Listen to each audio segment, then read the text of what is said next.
SVBT. So आपण जी series start केली होती ना स्पॉटिंग द एरर्समध्ये, आपण काही टॉपिक वाईज शिकत होतो. सो आपण लास्ट याच्यामध्ये आपण काही इन्व्हर्जनवाला टॉपिक डिस्कस केला होता, राईट. सो आज त्याच्या पुढचं थोडं डिटेलमध्ये डिस्कस करू की what exactly is the inversion. Inversion असतं काय, कोणत्या वर्ड्सपासून इन्व्हर्जन बनतं आणि इन्व्हर्जनचा यूज काय आहे. Okay, so let start. जसं इथे स्टार्टिंगला दिलेलं आहे इन्व्हर्जन आणि त्याचा फॉर्मॅट लिहिला आहे. इन्व्हर्जन होण्यासाठी काही ना काही फॉर्मॅट लागत असेल, बरोबर आहे. सो फॉर्मॅट काय असतो की सर्वात अगोदर आपल्याला ॲडवर्ब यायला पाहिजे, मग हेल्पिंग वर्ब, मग सब्जेक्ट आणि मग मेन वर्ब, राईट. आता ॲडवर्ब्स म्हणजे कोणते ॲडवर्ब्स यायला पाहिजे आपल्याकडे, जसं hardly, scarcely, barely, no sooner, it has to be never. Okay, so no sooner, never, rarely, seldom. So plus adverb म्हणजे यामधला दुसरा कुठलाही वर्ड येऊ शकतो याच्या ठिकाणी, राईट. जसं इथे दिलेलं आहे, okay, these words can be use with inversion. हे सर्व जे वर्ड्स आहेत ना हे आपल्या इन्व्हर्जन सोबत यूज होतात. आणि अजून एक तुमच्यासाठी नोट लिहिली आहे की हार्डली, स्कार्सली आणि बेअरली मोस्टली जे एक्झाममध्ये सेंटेन्स दिसतील ना ते या ॲडवर्ब्सने विचारले जातील. Okay, these adverbs will initiate the sentences की जसं हार्डली पासून विचारलं जाईल, scarcely, barely and most probably no sooner पासून. आता हे जे तीन वर्ड्स आहेत ना हार्डली, स्कार्सली, बेअरली, यांच्यापासून I will be writing here can be used with inversion. Why have I written can be used? Because हे सेंटेन्सच्या मधात पण येऊ शकतात. जर इन्व्हर्जन होत असेल तर इन्व्हर्जनचा फॉर्मॅट काय आहे, सगळ्यात अगोदर ॲडवर्ब येईल आणि ॲडवर्ब मध्ये हे सगळे वर्ड्स आहेत.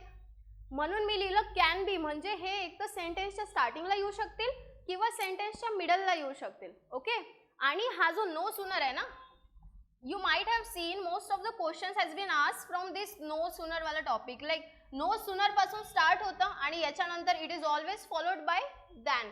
सो नो सुनर नंतर आपल्याला काय येतं, ऑलवेज इन्व्हर्जन फॉलो होतं इथे. It always follows inversion.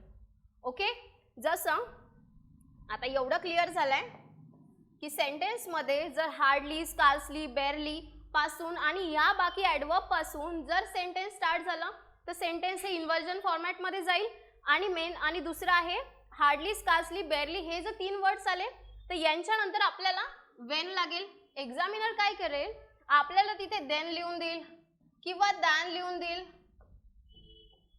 आणि हे आपल्याला दिसायला पण छान वाटेल. जसं सेंटेन्स आपण रीड करू ना तर सेंटेन्स वाचताना हे आपल्याला छान वाटेल. Will be seeing it in further slides. So by the way, no sooner आणि नंतर काय येतो, दॅन, आणि हार्डली, स्कार्सली, बेअरली नंतर येतं वेन. हे माझे कोरिलेटिव्ह कंजंक्शन्स आहेत. ओके, हे तीन अगोदर. चला आता नेक्स्ट बघूया आपण. आणि ओके, बिफोर मुव्हिंग अहेड, या स्लाइडवर जसं hardly, rarely, scarcely, always, seldom, never, certainly, occasionally, frequently and so on these words which I have written, all these words are used between the helping verb. म्हणजे helping वर्बच्या कोणाकोणामध्ये लिहिलेले आहेत, between helping verb and main verb. म्हणजे हे जेवढे पण ॲडवर्ब्स लिहिले ना मी, हे कुठे येऊ शकतात, आपल्या हेल्पिंग वर्बच्या आणि मेन वर्बच्या कुठे येऊ शकतात, मधात येऊ शकतात. आणि now you people will ask me की हे स्टार्टिंगला येऊ शकतात. ऑफकोर्स आताच बघितलं होतं आपण लास्ट स्लाइडमध्ये. एक तर यांची पोझिशन काय असतं ना, एक्झाममध्ये दोनच गोष्टी लक्षात ठेवायच्या आहे इन्व्हर्जनच्या. जसं हे सगळे जेव्हा वर्ड्स दिसतील आपल्याला, जर हे सेंटेन्सच्या स्टार्टिंगला आले तर ते सेंटेन्सला इन्व्हर्जन फॉर्मॅटमध्ये घेऊन जातील. ओके, आणि जर सेंटेन्सच्या मधात कुठे आले म्हणजे सर्वात अगोदर, फॉर एक्झाम्पल जर यांनी सेंटेन्स स्टार्ट नाही झालं, जर असं शी पासून सेंटेन्स स्टार्ट झालं किंवा दुसऱ्या कुठल्या सब्जेक्टपासून सेंटेन्स स्टार्ट झालं तर हे सर्व वर्ड्स मधात येतील. आणि जर मधात आले तर यांची पोझिशन काय असेल, हेल्पिंग वर्ब आणि मेन वर्बच्या मधात कुठेतरी हे लाई करतील. Okay, hope you people get that.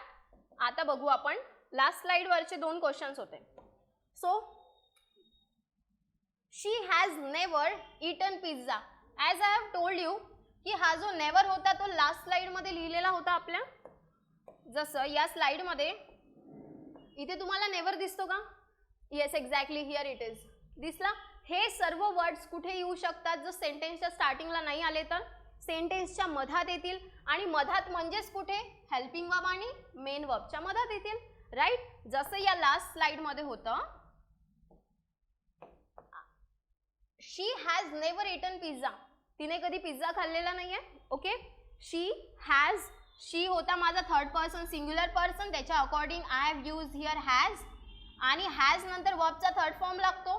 हे सेंटेन्स तसं बरोबर आहे आणि ही जी नेव्हरची जागा आहे ही पण बरोबर आहे, राईट. आपण आताच पाहिलं होतं की हा जर नेव्हर, सेल्डम हे सगळे वर्ड जर यायचं असेल तर ते helping verb, isn't it a helping verb? Of course it is. हा हेल्पिंग वर्ब आणि मेन वर्बच्या मधात यायला पाहिजे, आला ना. सो जेव्हा हा हेल्पिंग वर्ब आणि मेन वर्बच्या मधात आला म्हणजे याची पोझिशन बरोबर होती आणि ग्रामॅटिकली सेंटेन्स बरोबर आहे.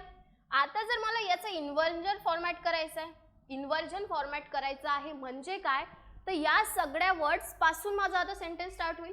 जसं इथे तुम्ही थोडं कीनली ऑब्झर्व केलं ना, सो इथे माझा सब्जेक्ट शी आहे, इथे माझा सब्जेक्ट रोहन आहे. It could be possible there की तिथे बाकी कुठले सब्जेक्ट असतील, दे असेल, ही असेल, शी असेल, it could be the name of any person, right.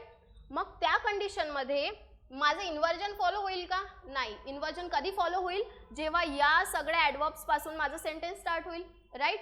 आता जसं या सेंटेन्सला मला इन्व्हर्जन फॉर्मॅटमध्ये घेऊन जायचं आहे, सो या फॉर्मॅटला आपण अप्लाय करू इथे. जसं इथे दिलेलं आहे never, of course adverb has come at the place of adverb, ठीक आहे. ॲडवर्ब पासून स्टार्ट झालं नेवर, नंतर काय यायला पाहिजे माझं हेल्पिंग वर्ब. आता मला सांगा इथे हेल्पिंग वर्ब कोण होता? Of course, wait let me clear it for you. जसा इथे हा हॅज हेल्पिंग वर्ब होता माझा आणि मेन वर्ब कोण होता? Eaten, right. सो हा नेवर अगोदर आला जसं ॲडवर्बच्या फॉर्म, जसं इन्व्हर्जनच्या फॉर्मॅटला पाहिजे आहे तसं. नेक्स्ट आला माझा हेल्पिंग वर्ब, येस हे पण फॉलो झालं. नंतर येतो माझा subject, which is the subject, she is the subject, follow झालेला आहे. आणि next is the main verb, here is the main verb, it is the third form of verb followed by H3 verbs have, has आणि had नंतर, correct. So हा आहे याचा perfect inversion format. So what I have done की तुम्हाला दोन्ही टाईपचे sentences इथे फ्रेम करून दिले की जर हे नेगेटिव्ह ॲडवर्ब्स किंवा हे बाकी जेवढे पण ॲडवर्ब्स आहेत जर सेंटेन्सच्या मधात आले तर त्यांची पोझिशन कशी असेल? हेल्पिंग वर्ब आणि मेन वर्बच्या मधात. पण जर सेंटेन्सच्या स्टार्टिंगला आले so it will ever take the inversion format. आणि इन्व्हर्जन फॉर्मॅट कसा होईल तर पहिले ॲडवर्ब येईल म्हणजे हा नेव्हर अगोदर येईल, मग माझा हेल्पिंग वर्ब, मग सब्जेक्ट आणि मग माझा मेन वर्ब येईल. ओके, एवढं क्लिअर आहे. सो जसं आता नेक्स्ट एक्झाम्पल बघूया. Next example is Rohan has seldom played volleyball, म्हणजे त्याने खूपच कमी वेळा खेळलेला आहे नाहीच्या बरोबर. Okay, it gives the negative sense to the sentence. So Rohan काय झाला? Again mark it, subject has verb helping verb झाला कारण की मला मेन वर्ब दिसला इथे, थर्ड फॉर्म ऑफ वर्ब. आणि इथे व्हॉलीबॉल काय आहे माझा? Of course it's a object. ऑब्जेक्टच्या ठिकाणी काय येऊ शकतं? नाऊन आणि प्रोनाऊनच येऊ शकतं ना. So volleyball is also noun. नाव आता हे माझं बरोबर फॉलो झालंय. हा सेल्डम हे सगळे वर्ड जर सेंटेन्सच्या मधात येतील तर कुठे येतील? हेल्पिंग वर्ब आणि मेन वर्बच्या मधात. इतकं बरोबर आहे. पण आता हे जर याने जर मला इन्व्हर्जन करायचं असेल म्हणजे हे वर्ड्स जर माझे स्टार्टिंगला आले तर काय होईल? जर स्टार्टिंगला आले so as I have told you it will follow the inversion format. Inversion format कसा होता? सर्वात अगोदर होता माझा ॲडवर्ब जो आला माझा सेल्डम, मग आला हेल्पिंग वर्ब, बरोबर आहे का बघा? ऑफकोर्स. मग आला माझा सब्जेक्ट, बरोबर आहे, आणि मग आला माझा main verb.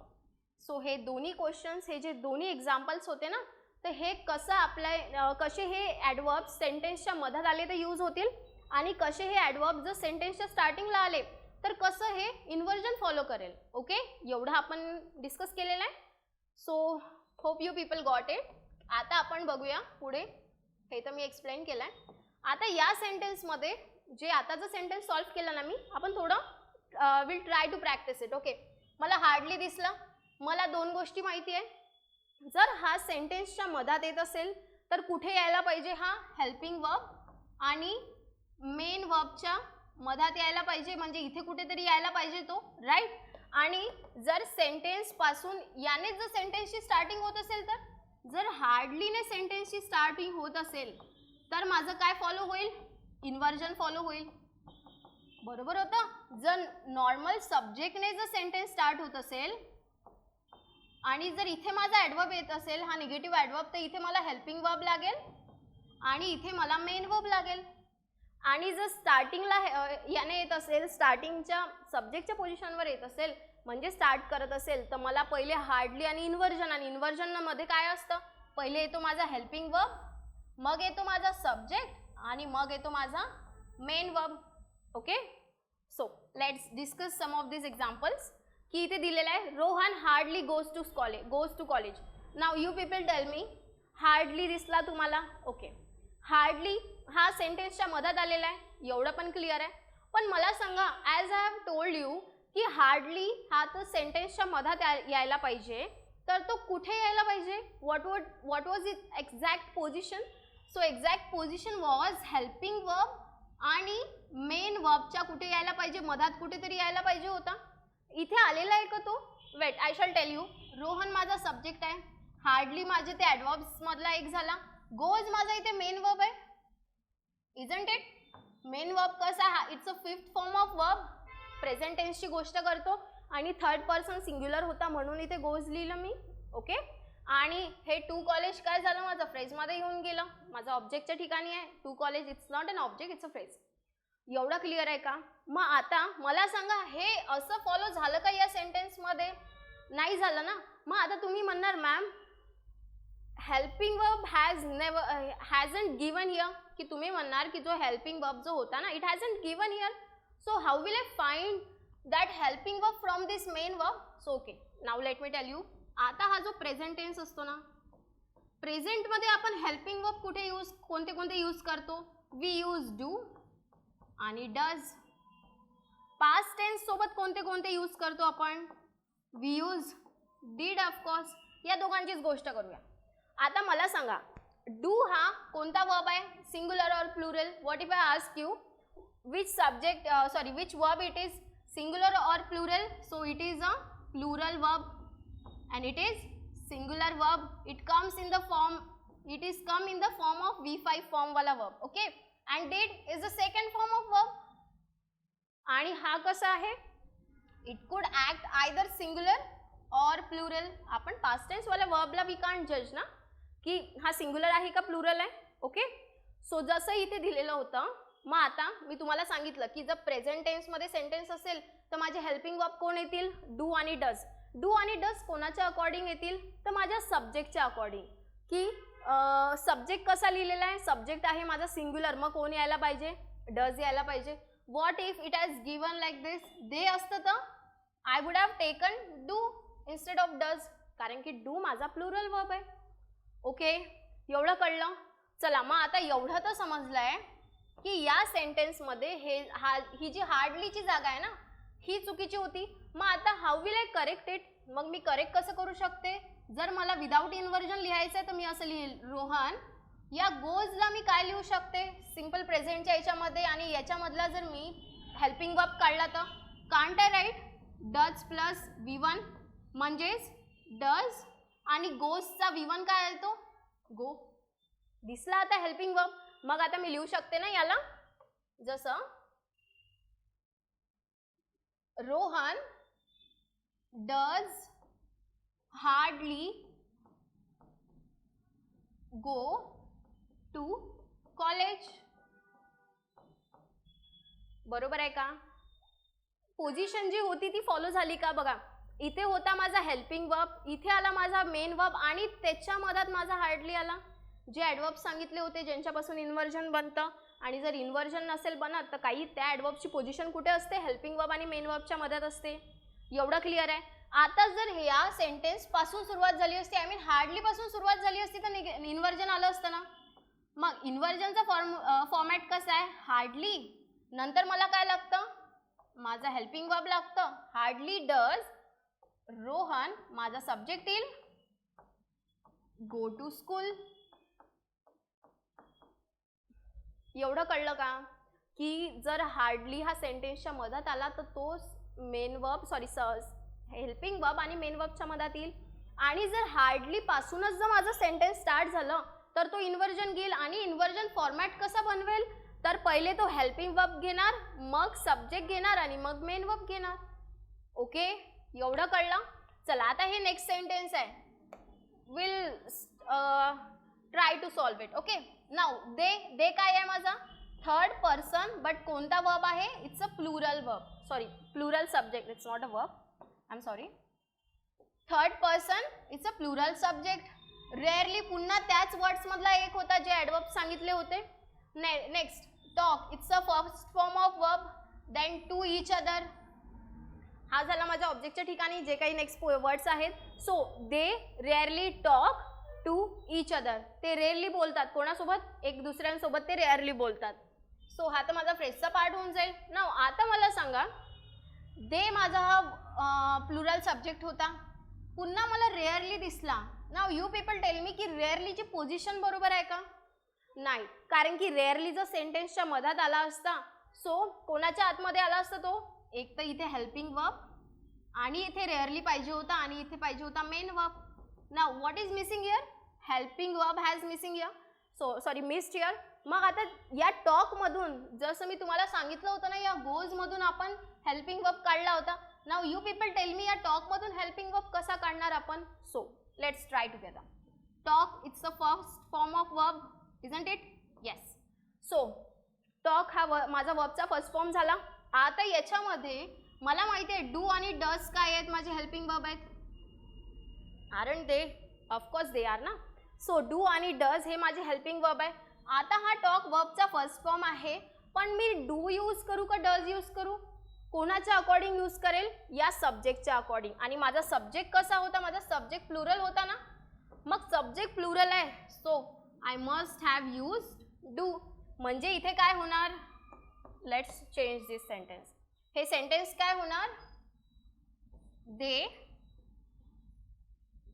Do rarely talk to each other. Right, असंच व्हायला पाहिजे होतं हे सेंटेन्स. आता बघा इथे फॉलो झालं का? हा रेअरली माझ्या सेंटेन्सच्या मधात आला, पण हेल्पिंग वर्ब आणि मेन वर्ब दोन्ही पण आले इथे. या सेंटेन्समध्ये ओनली मेन वर्ब होता, हेल्पिंग वर्ब वॉज अब्सेंट. मग आपल्याला तो हेल्पिंग वर्ब त्याच्यातूनच काढावा लागेल. चला नेक्स्ट सेंटेन्स. जर याला मला इन्व्हर्जन फॉर्मॅटमध्ये करायचं असेल तर हाऊ विल आय चेंज? मी सर्वात अगोदर रेअरली पासून स्टार्ट करेल. रेअरली, मग नंतर मी काय करू शकते? मी करू शकते, मला ठेवावं लागेल इथे माझा helping verb. Rarely do they talk to each other and so on. समजत आहे आपण काय करत आहे या सेंटेन्सेसमध्ये? ओके, आता थर्ड वाला sentence. Let's again try it together. जसं पुन्हा आता चेक करूया आपण. हार्डली मला दिसला third person singular verb, sorry subject. Okay, next मला दिसला हार्डली. नेक्स्ट आहे इथे went. Went, what is went? It's a second form of verb. आता मला सांगा, इथे हार्डली पुन्हा दिसला मला, हा मेन वर्ब आहे, याचा हेल्पिंग वर्ब मिसिंग आहे ना? आहे ना मिसिंग. मग आता तुम्ही हे सेंटेन्स पूर्ण न लिहिता सांगू शकता का इथे काय असायला पाहिजे? नाव यू पीपल विल टेल की मॅम हा डीड जो आहे ना तो हेल्पिंग वर्ब म्हणून यूज केला जातो आणि कुठे? पास्ट टेन्समध्ये, राईट. मग डीड नंतर वर्बचा कोणता फॉर्म येतो? Of course it is followed by the first form of verb. मग आता जर मला इथे हे सेंटेन्स मला जर हार्डली सेंटेन्सच्या मधात यूज करायचं आहे, मग मी इथे वेंट होता, मग मला याचा हेल्पिंग वर्ब घ्यावं लागेल डीड, हार्डली. आणि वेंटच्या ठिकाणी काय लिहावं लागेल मला? गो. कळलं का का गो लिहिलं? कारण की डीड नंतर वर्बचा फर्स्ट फॉर्म येतो, गो टू द पार्क. समजलं? हे आपलं जे नॉर्मल सेंटेन्स होतं जर हार्डली सेंटेन्सच्या मधात येत असेल तर. आता या सेंटेन्सचं आपण इन्व्हर्जन करून बघूया. I will be writing this inversion format here. इथे लिहिते. आता मला सांगा हे इन्व्हर्जन फॉर्मॅट कसं होईल? सगळ्यात पहिले तर हार्डली येणार आहे, राईट. हार्डली पुन्हा इन्व्हर्जन आहे तर त्याला त्याचा हेल्पिंग वर्ब तर लागेलच ना. आणि हेल्पिंग वर्ब वेंट मधून हेल्पिंग वर्ब काय निघाला होता? डीड. मग माझा सब्जेक्ट आला होता डीड ही आणि main verb was go, because helping verb did is followed by the main verb go. Correct. So go to park. Okay, hope this questions are clear to you. आपण पुन्हाही अजून काही questions आहेत we'll be discussing them as well. Okay, so okay, this is the next question. He had hardly, मला दिसला लगेच hardly दिसला. मला एक गोष्ट आठवायला पाहिजे, that its position was always in between the helping verb and the main verb. Has it followed? Yes, it has.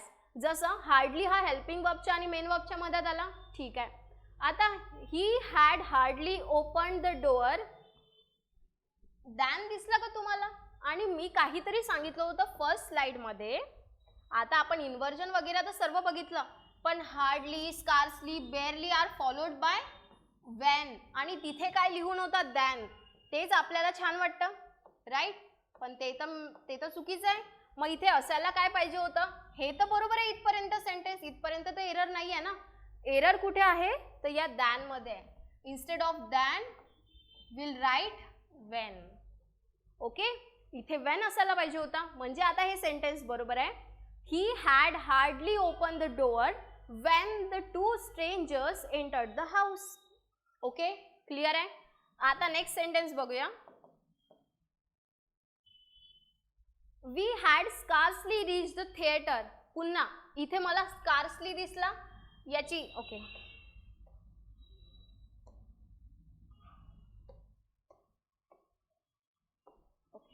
So he had scarcely, मला स्कार्सली दिसला आणि त्याची पोझिशन कोणाच्या मधात असायला पाहिजे होती? हेल्पिंग वर्ब आणि मेन वर्बच्या मधात. आहे का? Of course it has followed. But आता मला हे चेक करायचं आहे, इथपर्यंत तर एरर नाही आहे. मला चेक काय करायचं आहे की याच्यानंतर जो त्याचा कोरिलेटिव्ह कंजंक्शन होता, त्याची जी पेअर होती, we had scarcely reach the theatre. पुन्हा इथे देन आलं, इथे काय यायला पाहिजे होतं? When the movie started. Okay, एवढं क्लिअर आहे. चला आता नेक्स्ट स्लाइड बघू. ओके, मी सांगितलं होतं नो सुनर जेव्हा पण क्वेश्चन मध्ये येणार, सेंटेन्स मध्ये येणार, तो ऑलवेज काय फॉलो करेल? आपल्याला इन्व्हर्जन फॉलो करेल. So let's check it here की इन्व्हर्जन फॉलो झालेलं आहे का? नो सुनर स्टार्टिंगला आला म्हणजे इन्व्हर्जन घेऊन येईल. इन्व्हर्जन आलं का? नो सुनर द बेल रँग. मला सांगा, इन्व्हर्जन साठी सगळ्यात पहिले तर इथे हेल्पिंग वर्ब पाहिजे होता. हेल्पिंग वर्ब आहे का? नो. मग आता आपल्याला हा जो रँग आहे ना, यामधून हेल्पिंग वर्ब काढावं लागेल. It's a second form of verb, isn't it? Of course. मग हा जो सेकंड फॉर्म ऑफ वर्ब आहे, तर मला याच्यातून काय काढायचं आहे? माझा हेल्पिंग वर्ब. मग आता सांगितलं होतं पास्ट मध्ये हेल्पिंग वर्ब कोण असतो? आपला डीड असतो, आणि डीड नंतर वर्बचा फर्स्ट फॉर्म येतो. मग याला चेंज कसं करेल मी? It's a wrong. How will I write it? Did and the first form of verb of rang is ring. Okay, मग याला मी चेंज कसं करणार?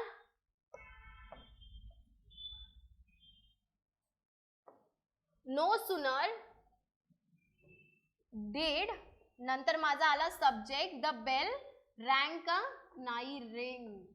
आणि वेन बरोबर आहे. नो सुनर नंतर नाही, इथे काय यायला पाहिजे होतं? दॅन यायला पाहिजे होतं. कळलं का? सो हे असं इन्व्हर्जन फॉलो केल्या जाईल आपल्या सेंटेन्सेस मध्ये, आणि आपल्याला त्या मेन वर्ब मधूनच त्याचा हेल्पिंग वर्ब फाइंड आउट करायचा आहे. जसं मी आता शिकवलं, एक्झामिनर काय करेल मोस्टली V2, V3 आणि सिंपल प्रेझेंट वाले क्वेश्चन्स येऊ शकतात आपल्याला. ओके, जसं हे आहे, he behaved so rudely. So plus adverb लिहिलं होतं तिथे, मधात आलेलं आहे. He behaved so rudely. So नंतर इथे दॅट आलं ऑफकोर्स. म्हणजे हे सेंटेन्स बरोबर आहे माझं. ऑफकोर्स त्या वर्ड्स पैकी तर एक नव्हतं ना, हे सेंटेन्स तर माझं बरोबर आहे. बट या सेंटेन्सला आता जर मी असं म्हटलं की इन्व्हर्जन मध्ये करून दाखवा, म्हणून होऊ शकतं का याचं inversion format? Of course so plus adverb नंतर इन्व्हर्जन लागतं. हे सेंटेन्स बरोबर आहे का? नाही बरोबर. का नाही? कारण की सो रूडली हे दॅट, सो प्लस ॲडवर्ब आला तर मला या सेंटेन्स मध्ये फॉलो काय करावं लागतं? इन्व्हर्जन. मग मी इन्व्हर्जन मध्ये काय लिहू शकते? So rudely. इन्व्हर्जनचा फॉर्मॅट काय होता? Helping verb, subject and then main verb. So which is the helping verb here? की आपल्याला ते हेल्पिंग वर्ब माहीतच नाही आहे. मग हा काय आहे? माझा मेन वर्ब आहे. It's a second form. याच्यानंतर हेल्पिंग वर्ब काय निघणार आहे इथून? डीड निघेल ना. डीड. सब्जेक्ट काय होता? ही. आणि बिहेवचा फर्स्ट फॉर्म काय येणार? It's behave. दॅट आणि except follows as it is. Okay, so हे असं आपल्याला इन्व्हर्जन एक्झाममध्ये लक्षात यायला पाहिजे की कोणते वर्ड्स होते, काय होते. If you people mug up it, so तुम्हाला एक्झाममध्ये इझिली फाइंड आउट करता येईल की कुठे आपल्याला चेंज करायला पाहिजे होतं, right. Next is so nicely. Now it has again taken the form of so plus adverb. Okay, so plus adverb आला म्हणजे इन्व्हर्जन यायला पाहिजे. आता इन्व्हर्जन फॉलो झाला आहे का. सो नाईसली लगेच इथे माझा कोण यायला पाहिजे होता, helping verb. Has it followed the same, no. मग आता मला इथे मेन वर्ब कोण आहे माझा, इथे दिसला organise. Organise is a second form of verb. पुन्हा याला चेंज करावं लागेल मला डीड प्लस ऑर्गनाइज मध्ये, राईट. मग आता इथे सेंटेन्स चेंज कसं होणार, so nicely did they organize the event that it was hard to tell that they are going through a financial crisis.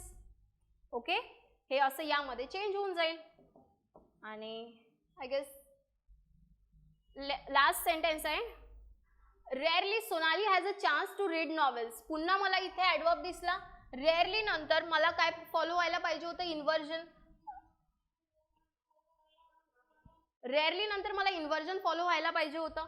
मग इथे मेन वर्ब कोण आहे, इथे माझा हॅज. हा मला सांगा हॅज नंतर कुठला वर्बचा थर्ड फॉर्म वगैरे आहे का, नाही आहे. मग जेव्हा हॅज, हॅव, हॅड हे स्वतःच एक सेंटेन्समध्ये जर यांचा एकच फॉर्म आला तर म्हणजेच हा एक मेन वर्ब असतो.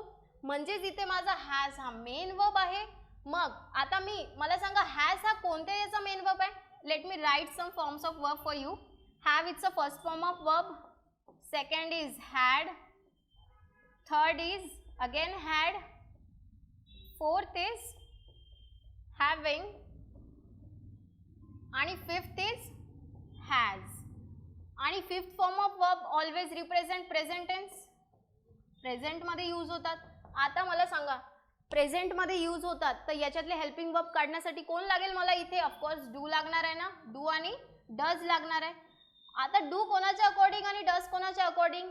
जर माझा सब्जेक्ट प्लुरल आहे तर मी प्लुरल वर्ब यूज करेल, दॅट इज डू. आणि जर सब्जेक्ट सिंग्युलर आहे तर सिंग्युलर वर्ब यूज करेल. मग आता मला सांगा सोनाली हे तर नाउन थर्ड पर्सन सिंग्युलर आहे, so which helping verb will I use, does. मग आता हे चेंज कसं व्हायला पाहिजे, सो रेअरली डू सोनाली